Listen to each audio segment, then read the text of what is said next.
Everybody, hello Gravitrons. I'm more gravity. Let's play chess. I'm gonna play game in 10 minutes per side.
Okay, it's a good win. If my opponent offers me a rematch, I'll take it.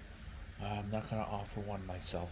I feel that the game I've just finished is quality enough game to review with you, my Gravitrons, my watchers, anyone watching.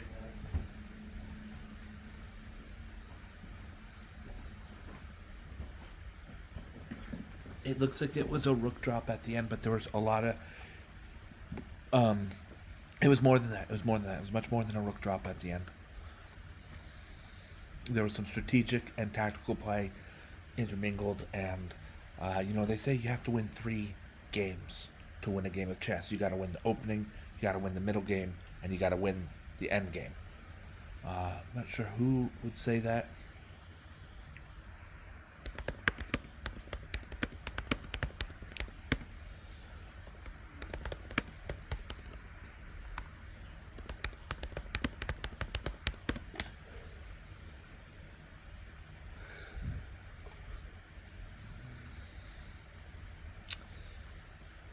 Yeah, the terms are general. Like they'll bring up a lot of chess stuff, but not necessarily specifically who said this particular quote. So sorry about that. I'm not exactly sure then who said that, but you got to win 3 times or 3 games to win a game of chess.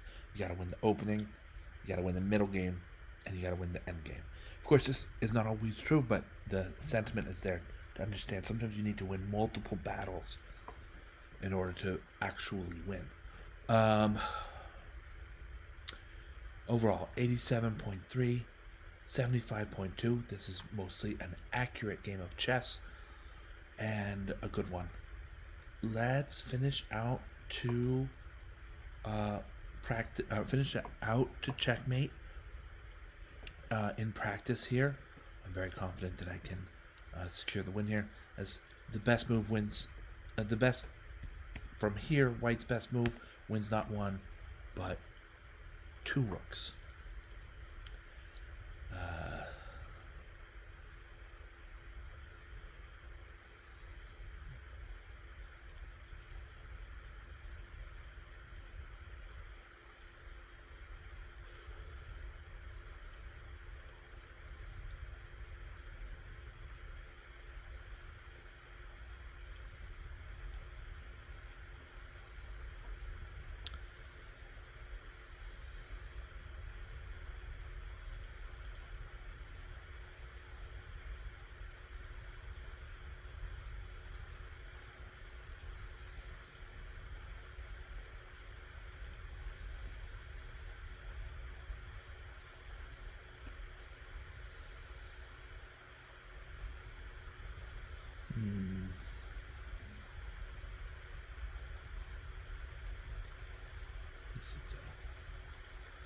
Noting that black has moves to make to avoid a stalemate.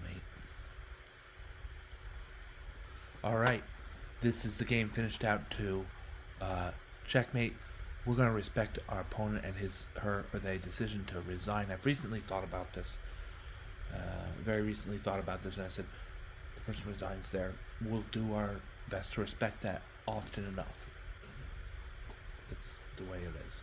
Alright, my opponent resigned here, and we're going to go back to the beginning. Let me walk you through this game of chess. Okay, so Philidor defense is introduced by the move pawn to d6 on move 2 by black.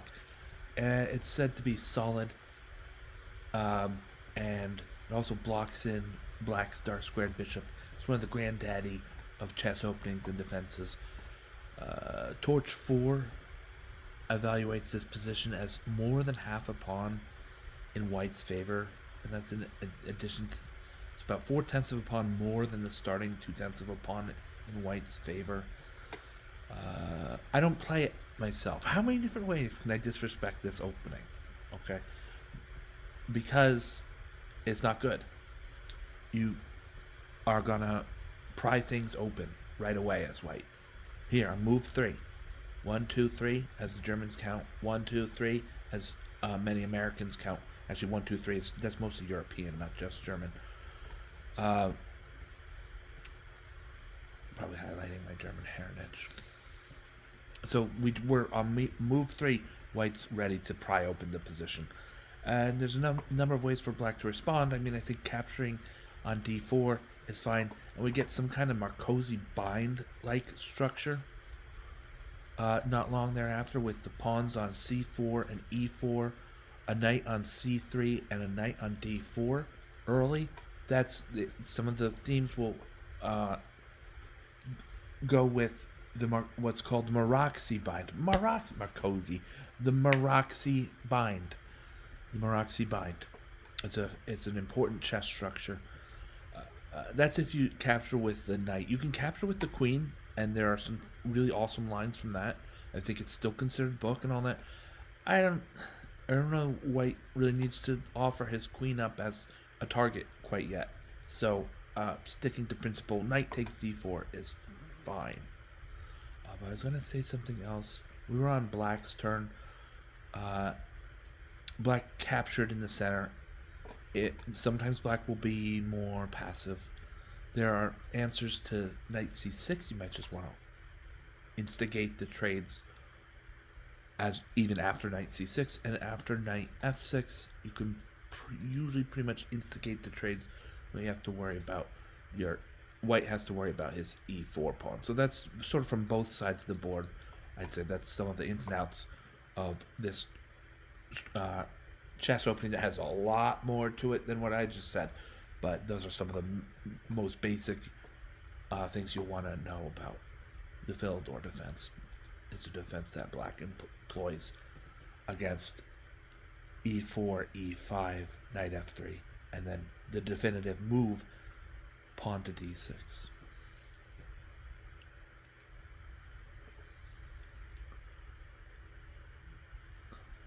Right. a6. I'm critical of this move. a6, I mean, is there really nothing better to do as early as move 4 and your opponent's more developed than to play a6? I don't like that. You can trade off a very active piece for a piece on the starting grid if you're okay with doubled pawns. a6. I can understand that knight f6 might not be your first guess because of complications around black's king, but if you've resigned to the Philidor, you know that bishop e7 is passive and happens. So I'm very critical of a6 here. On the other hand, I mean, the b5 square is highlighted and more important than b5 usually is. So a6 to control b5 is another way of viewing that. c4. So the computer has mild criticism with good instead of excellent or great or anything like that.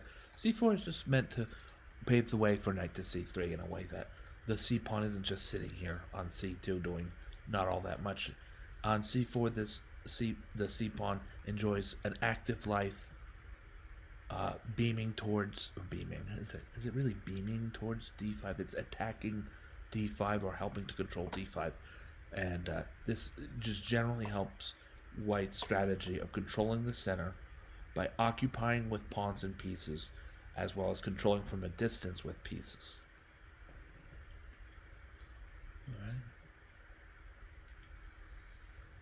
Alright. h6. I mean, I was glad to see it in the game, or was I? Did I pay attention, or was I more concerned about my next move? h6, I'm sorry, but this is too passive.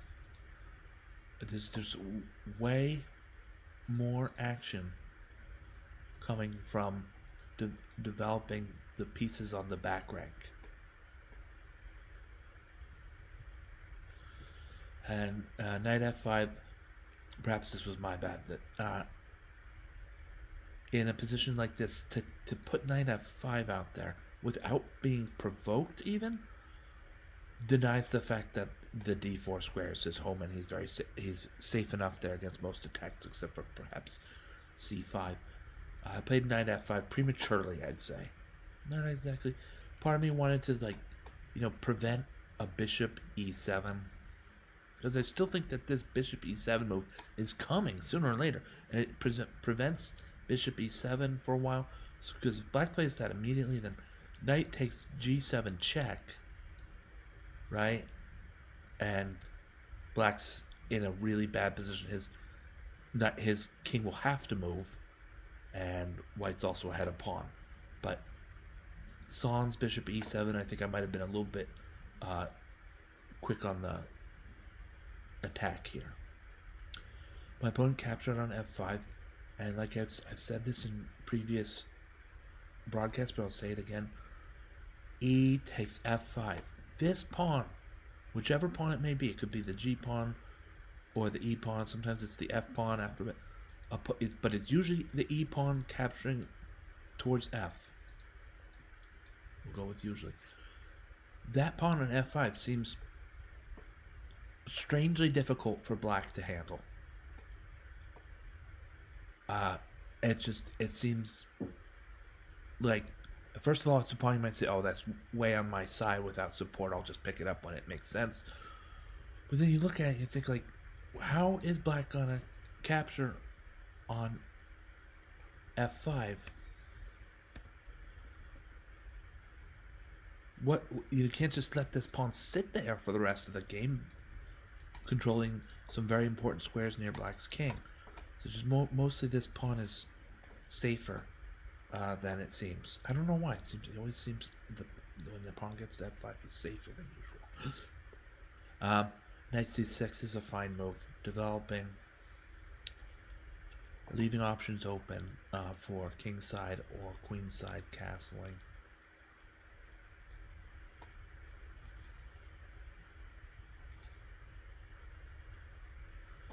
Queen e2 check. You could debate this move.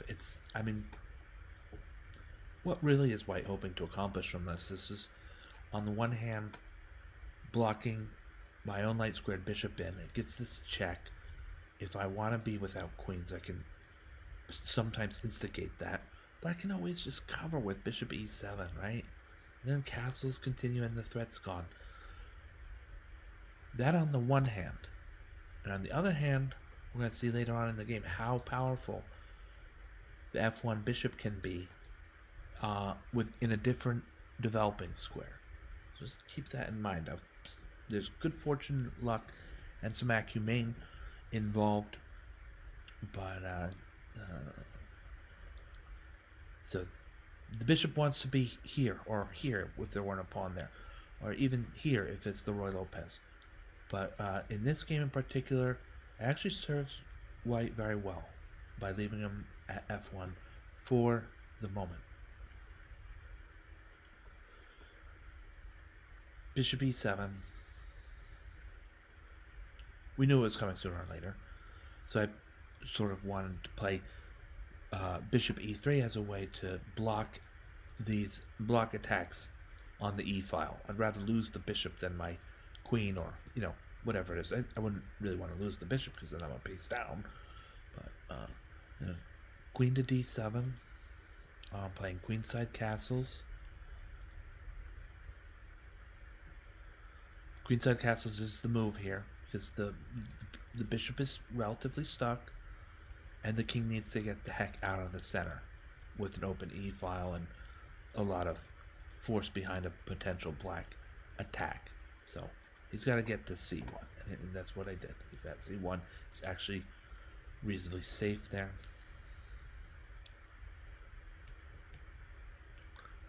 Knight d5. Just finding the outpost. Yes, I know that this knight can move, and then my knight can be booted or captured straight away. But you just want to sort of there's a little bit of probing for weakness. A sleight of the hand, and my opponent has knight takes c7 check against him, and he's losing a pawn and the exchange for he's losing a pawn and a rook for a knight. If he even captures that knight, which actually in that variation most likely is going to capture that knight, just as my initial guess there. But so wisely taking the knight on d5 off. My opponent chose to move his knight to d5. Captured back with tempo.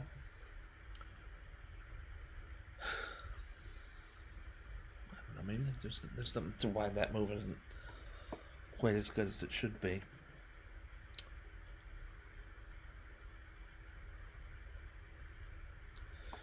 Part of this that this rook is light years. So the people say light years to mean like a long time. Light years are the same amount of time in years, but it's the distance that light can travel in that year, which is a long way. Tip for you budding scientists out there. But the rook on d5 won't likely be supported by another rook anytime soon. So that's part of it. And then this boot here on c6. I don't know. I thought this move was alright when I played it first, but torch is critical with inaccuracy. Noting it as an inaccuracy. Bishop d2, and I'm saying a pawn down that I know how to play the endgame. Also, I was a bit scared of knight b4. a2 is loose. c2 is gone, or is all the way at the c4 square. There's a queen about. Soon enough, there's a mating threat on c2. You know, this is looking like fertile ground for a very strong queenside attack on white's king. Bishop f6 crashing in, right? So I didn't want to have that to deal with that. Plus, these pawns on b and a could be useful in a pawn storm. They descend upon the position quicker than it seems. Bishop to d2 controls b4, and the knight isn't going to start a strong attack there. And then also, depending on how black moves, I'll trade queens. A pawn down, so technically that's not the thing, but I'm a little bit confident in my endgame skills. Most situations, most games. All right, queen to d7. And white finds the key here, the key move, and best move, h4. This is when you want to start a pawn. This is one of the ways you want to start a pawn storm. There's not much else to move around or attack or loosen or strengthen on your own defenses. The main thing to do is this position is mostly settled. Black's got a castle, but this position is mostly settled. So I start with h4, pawn storm, and paying attention and gaining space. All right, so you see this, you start thinking, f5's not going to stop it. The knight can't get to e6. The knight can't get to f5. g7's not going to stop it. Let's try strengthening that pawn. You might have thought we were doing a pawn storm, but we're actually making a very solid and safe structure on white's king side. More of a structural strength so I can focus on my attacking pieces. Other than that, nothing to see here. Nothing to see here. It's all good. Nothing to see here.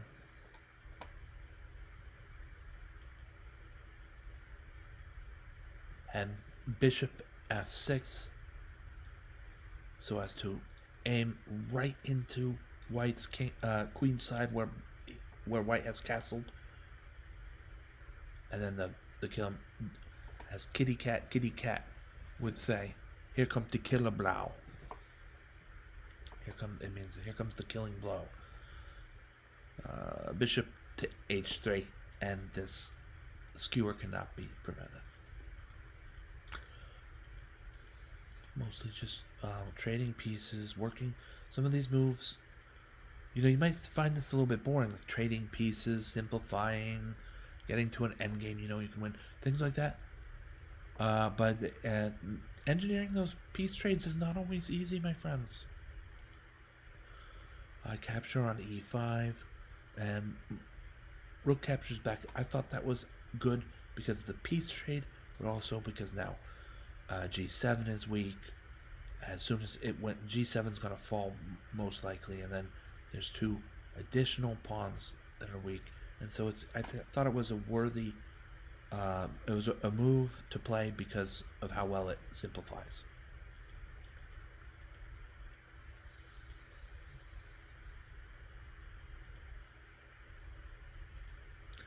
And then capturing on e8 with check. Only move is king to a7, which loses the rook. Also, of course, to queen to e7 check, and it's lights out. All right. Wanted to see how this game would be rated on with the game played out to checkmate as I showed here. But yeah.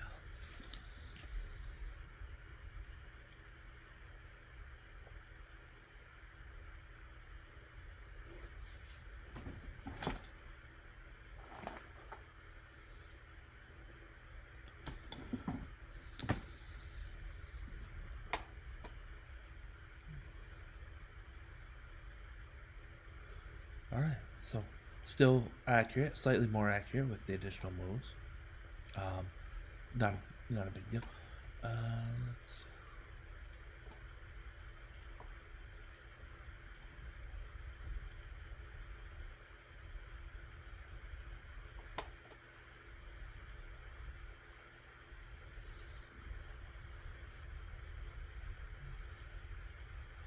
All right.